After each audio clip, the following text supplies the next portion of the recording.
ချောင်းပိတ်ရဲ့တွေ့ကုံဆုံးတွားတဲ့နောက်မှာ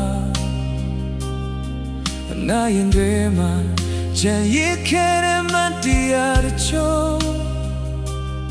ဖြူစင်တဲ့လုံးသားနဲ့ပထမဆုံးတည်ခဲ့ရတဲ့အချစ်ဆိုတဲ့စကားလုံးကမင်းစီကစတင်ခဲ့တာ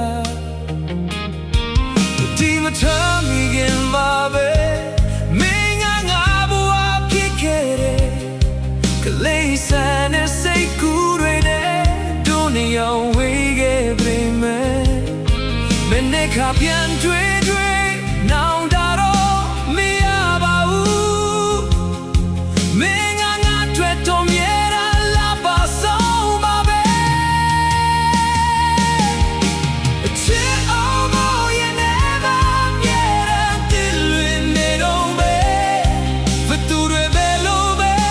ရောက်လာပါစေမင်းကိုမီနိုင်ခဲ့မင်းပြဖို့ချောစားတိုင်းပေါ်ပြီးတည်ရ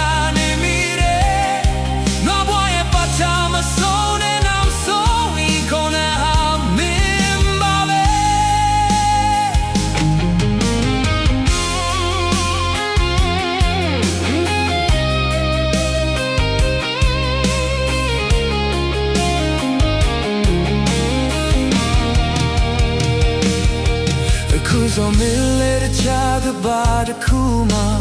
purely my po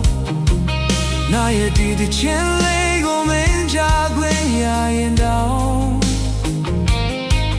yin lo pian so mo nga ma myo le ye ro ba bu we ya gone ni re min twe kaung ge out ma su down be me the time I so let twig